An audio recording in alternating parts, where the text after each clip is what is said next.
Good evening student. आज मैं आपको सीबीएसई क्लास 10 बोर्ड एग्जाम 2021 जो कि उन बच्चों ने दिया था जिन बच्चों को रिजल्ट में कम मार्क्स मिले थे या फिर वो अपने रिजल्ट से खुश नहीं थे, तो सीबीएसई ने उनको एक मौका और दिया था। तो उस एग्जाम में मैं आपको some application of trigonometry height and distance में जो क्वेश्चंस आए हुए थे उनको मैं सॉल्व करवाता हूं। तो देखिए बेटा, आपका जो सेट है 33(1). इस सेट में जो क्वेश्चंस आए हुए थे, देखिए बेटा क्या है, क्वेश्चन नंबर 35 है। इसमें बेटा इंटरनल चॉइस थी, दो क्वेश्चन थे, दोनों में से कोई एक क्वेश्चन करना था। एक क्वेश्चन आपका ये है, इसको समझाने के बाद मैं दूसरा क्वेश्चन समझाऊंगा आपको। तो देखिए क्वेश्चन क्या कहता है बेटा, a man on the top of a vertical tower. एक मैन जो है एक वर्टिकल टावर के टॉप पे है। Observe a car moving at a uniform speed coming directly toward it. मतलब कि वो एक कार जो है मूव कर रही है, ठीक है, जो कि यूनिफॉर्म स्पीड से चल रही है, कमिंग डायरेक्टली टुवर्ड इट मतलब टावर की तरफ आ रही है। एक मैन जो कि टावर के ऊपर बैठा हुआ है या ऊपर है, वो एक कार को ऑब्जर्व कर रहा है जो उसकी तरफ आ रही है, टावर की तरफ आ रही है यूनिफॉर्म स्पीड से। किस स्पीड से? यूनिफॉर्म स्पीड से। मतलब उसकी वेलोसिटी, उसकी स्पीड जो है चेंज नहीं हो रही है, ठीक है, वो यूनिफॉर्म स्पीड से आ रही है, equal distance in equal interval of time. अगर आपको ध्यान हो तो इस टाइप का क्वेश्चन एनसीईआरटी में 9.1 एक्सरसाइज का लास्ट का, सेकंड लास्ट या थर्ड लास्ट, मुझे इतना ध्यान नहीं है, लेकिन एनसीईआरटी में इस टाइप के क्वेश्चंस है, I think second last question. Clear है? 9.1। तो उसको आप देखिए, सेम टू सेम क्वेश्चन है, सिर्फ वैल्यूज ही चेंज दी गई हैं। तो देखिए बेटा, इफ इट मैंने आपको समझाया है और ये क्वेश्चन जो है इस टाइप क्वेश्चन समझाया है। आप चाहें तो मेरी चैनल की प्लेलिस्ट में सम एप्लीकेशन ऑफ ट्रिग्नोमेट्री नाम से प्लेलिस्ट है, उसमें ये क्वेश्चन इस टाइप के क्वेश्चन मैंने बताया है, देख सकते हैं। और फिलहाल तो यहां देखिए, बोल रहा है if it takes 80 minutes for the angle of depression to change from 30 to 60 degree. मतलब कि जब उसने कार को देखा तो एक एंगल ऑफ डिप्रेशन 30 डिग्री बन रहा था, फिर 18 मिनट्स बाद वो एंगल ऑफ डिप्रेशन कितना चेंज हो गया? 30 to 60 हो गया, 30 to 60 हो गया। तो how soon after this will the car reach the tower. तो कितने टाइम बाद वो कार टावर की तरफ आती हुई, देख ले, मतलब कार जो है 60 से एंगल से कहां तक? टावर तक आ जाएगी, कितने टाइम बाद? इतना आपको टाइम निकालना है। तो देखिए क्या करेंगे, सबसे पहले आप क्या करेंगे, एक टावर बनाएंगे। क्या बनाएंगे? टावर। सपोज दैट ये आपका टावर है, ठीक है ना, ए बी आपका टावर है। यहां पे एक मैन बैठा हुआ है, क्लियर है, और वो एक कार को ऑब्जर्व कर रहा है।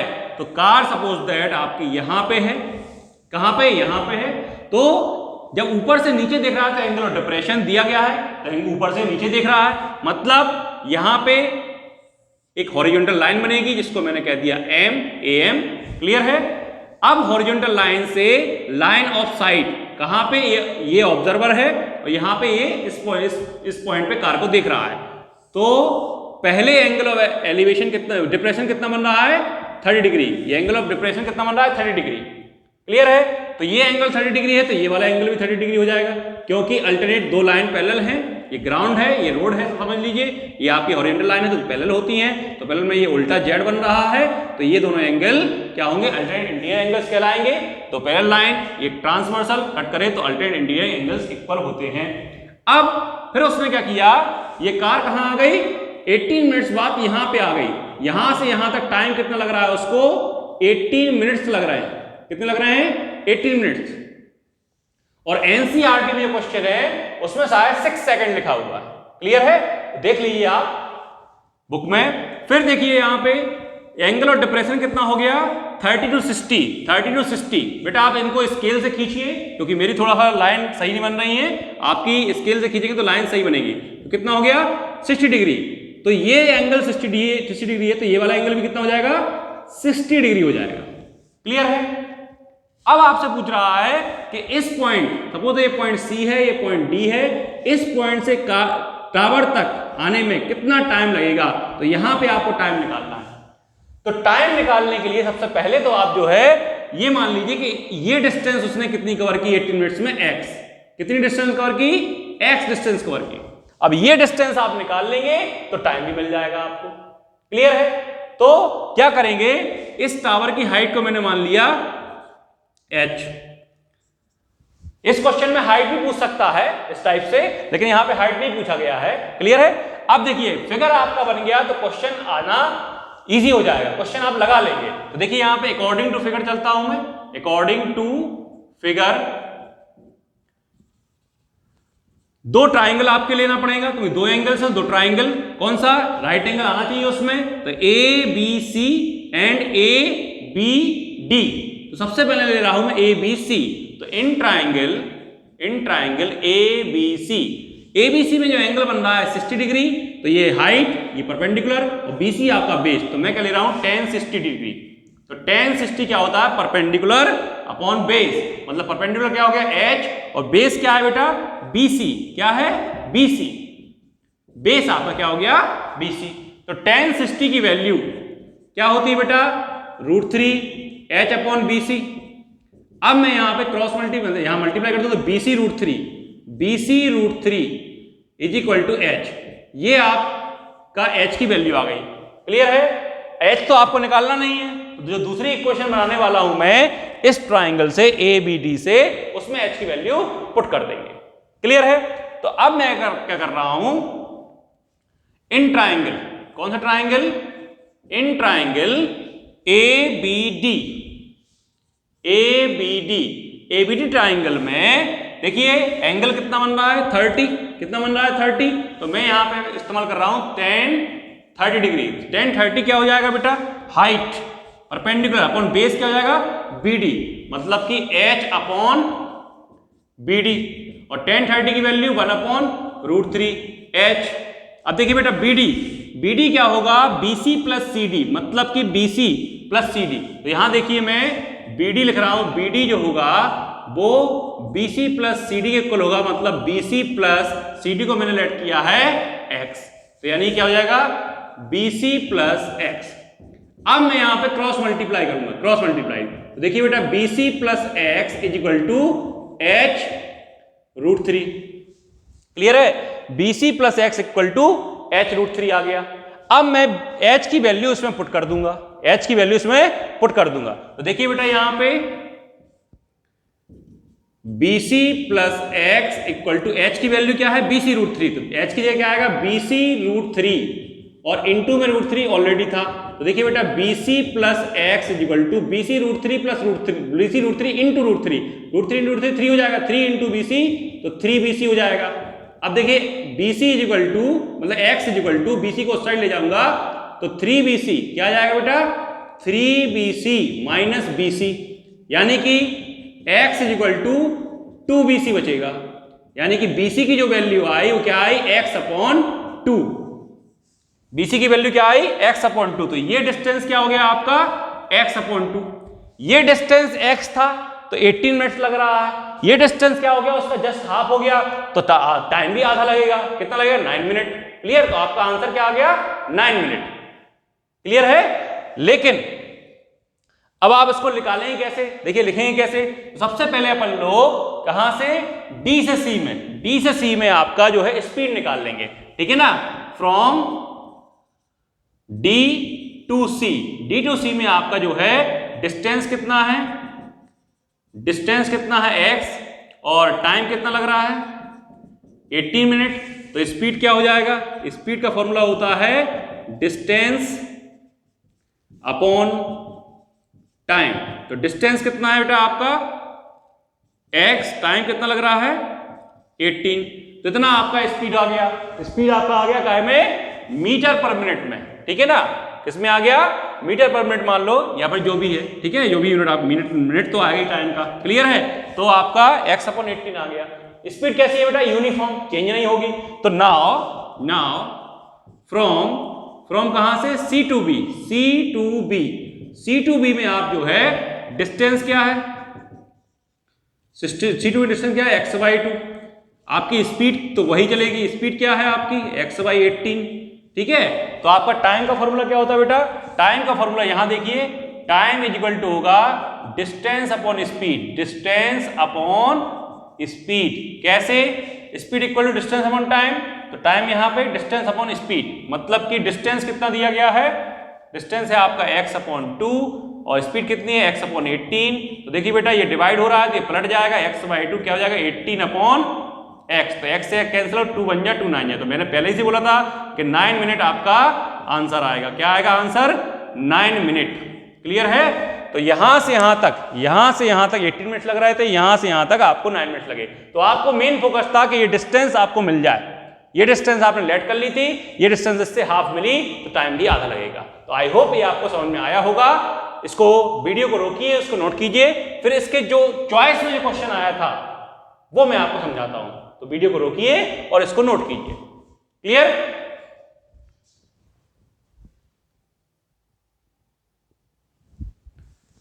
अब बेटा देखिए जो क्वेश्चन 35 आया था, 35 नंबर का क्वेश्चन आया था, क्वेश्चन नंबर 35, उसके चॉइस में जो क्वेश्चन आया था वो देखिए, a girl on a ship standing on a wooden platform, मतलब कि एक गर्ल जो है शिप जहाज में एक वुडन प्लेटफॉर्म है उसके ऊपर खड़ी हुई है, which is 50 metre above the water level, जो कि वाटर लेवल से 50 मीटर ऊपर है। मतलब कि जो आपका समुद्र है या वाटर है उससे 50 मीटर ऊपर, मतलब कि जो जहां पे गर्ल खड़ी हुई है उस वुडन प्लेटफॉर्म की हाइट कितनी हो गई आपकी 50 metre. Observe the angle of elevation of the top of a hill is 30 degree. उसने एक हिल को ऑब्जर्व किया, क्लियर है, और एंगल ऑफ एलिवेशन दिया गया है कितना 30 डिग्री। मतलब क्या हुआ, हिल जो है उससे ऊंचा है, क्लियर है, तभी तो एंगल ऑफ एलिवेशन बनेगा। क्लियर है। तो यहां पे 30 डिग्री दिया गया है। And the angle of depression of the base of the हिल, मैंने मतलब कि उसने पहले जो है हिल के टॉप को देखा, कहां देखा, हिल के टॉप को, फिर जो है हिल के कहां देखा, बेस को देखा, मतलब बॉटम को देखा। क्लियर है। तो जब बॉटम को देखेंगे डिप्रेशन बनेगा। क्लियर है, 60 degree. Calculate the distance of the hill from the platform and the height of the हिल, मतलब कि आपका हिल जो है प्लेटफॉर्म से कितना दूर है वो डिस्टेंस निकालनी है और हाइट ऑफ द हिल निकालना है। तो सबसे पहले अपन लोग क्या करेंगे, सबसे पहले अपन लोग करेंगे बेटा कि एक अपन लोग जो है यहां पे वुडन प्लेटफॉर्म, मतलब कि शिप पर जो वुडन प्लेटफॉर्म है ये आपका वाटर लेवल हो गया। क्लियर है, ये वाटर लेवल है। यहां पे आपका हिल ऊंचा रहेगा। क्यों रहेगा, क्योंकि यहां से उसने जो है एंगल ऑफ एलिवेशन, ये लाइन टेढ़ी मेढ़ी नहीं सीधी बननी चाहिए, बिल्कुल 90 डिग्री एंगल बनाते हुए आप जो है स्केल का यूज करेंगे, ठीक है ना। तो यहां से उसने जो है हिल के टॉप को देखा, मतलब यहां पे एक हॉरिजॉन्टल लाइन खींचनी पड़ेगी आपको, फिर हिल के टॉप को देखा तो कितना बन रहा है एंगल, ये एंगल बन रहा है 30 डिग्री। क्लियर है। और फिर उसने क्या करा, इसके बॉटम को यानी बेस को देखा, तो एंगल ऑफ डिप्रेशन, ये horizontal line, angle of depression कितना आया 60 डिग्री। क्लियर है। आपको हाइट ऑफ द हिल निकालना है, तो हाइट जो फाइंड आउट करना है उसको लेट कर लेंगे। तो हाइट ऑफ द हिल अपन ने लेट कर लिया h। क्लियर है। और डिस्टेंस, इन दोनों के बीच की डिस्टेंस भी निकालनी है, तो x लेट कर ली, डिस्टेंस को मैंने क्या लेट कर लिया h, x, ठीक है। तो ये भी आपका x हो जाएगा यहां से यहां तक। क्लियर है। अब मैं इसको लेट कर ले रहा हूं AB और इसको कर ले रहा हूं CD और ये पॉइंट जो है E। तो आपके पास दो एंगल्स हैं, दो ट्राइंगल। देखिए एंगल ऑफ डिप्रेशन ये आपका 60 है, तो ये क्या हो जाएगा आपका, ये भी 60 हो जाएगा। और इसकी हाइट दी गई है कितनी, 50 मीटर। क्लियर है, कितनी दी गई है 50 मीटर। प्लेटफॉर्म की जो हाइट दी गई है वुडन प्लेटफॉर्म, उसकी हाइट दी गई सी लेवल से, वाटर लेवल से 50 मीटर। तो ये 50 है तो ये भी 50 हो जाएगा यहां से यहां तक। क्लियर है। जब ये 50 हो गया तो ये पूरा h है, तो h में से ये 50 हो जाएगा, तो ये कितना बचेगा h माइनस 50। क्लियर है। तो आपके लिए क्या हो जाएगा, दो ट्राइंगल और दो एंगल। तो आप देखिए, आप ये वाला ट्राइंगल लेंगे, ये वाला ABD, और वाला कौन सा लेंगे CEA। तो देखिए अकॉर्डिंग टू फिगर, अगर बेटा फिगर आपने बना लिया, जो कहता है उसको फिगर में कन्वर्ट करते चले जाओ। फिगर बन गया तो आपका क्वेश्चन बहुत इजी हो जाएगा। देखिए तो फिगर में सबसे पहले 30 वाला लेंगे, तो 30 में CEA, तो इन ट्राइंगल CEA, C में आपका देखिए एंगल कितना है 30, आपके पास हाइट है और बेस है, मतलब कि परपेंडिकुलर और बेस है x, क्योंकि ये x सेलेक्ट किया तो ये भी x होगा। तो क्या लगाएंगे tan 30 degree is equal to height मतलब परपेंडिकुलर क्या है h माइनस 50 अपॉन बेस क्या है आपका x। तो देखिए tan 30 की वैल्यू क्या होती है 1 upon √3, h minus 50 upon x, cross multiply करेंगे तो देखिए क्या आएगा x बन जा x और √3 का मल्टीप्लाई तो √3 इंटू h माइनस 50। क्लियर। ये इक्वेशन आपकी क्या बन गई फर्स्ट, ये इक्वेशन बन गई आपकी फर्स्ट। इस इक्वेशन को आप दिमाग में रखेंगे। फिर जो है आप दूसरा ट्रायंगल कौन सा लेंगे, इन ट्रायंगल कौन सा, देखिए बेटा चाहे तो AEC लिख लीजिए क्योंकि ये 90 यहाँ पे बनेगा, AED ले लीजिए, या फिर जो है आपने यहाँ पे 60 लिख दिया है क्योंकि ये दोनों एंगल इक्वल होंगे अल्टरनेट एंगल्स, तो क्या लेंगे आप ABD ले लीजिए, जो आपकी इच्छा हो। तो मैं क्या ले रहा हूँ इन ट्राइंगल ABD ट्राइंगल में आपका एंगल कितना है 60, ये परपेंडिकुलर ये बेस, मतलब कि tan 60 यूज करेंगे। क्या करेंगे tan, क्योंकि tan जो होता है वो परपेंडिकुलर और बेस का रेशियो होता है, ठीक है ना।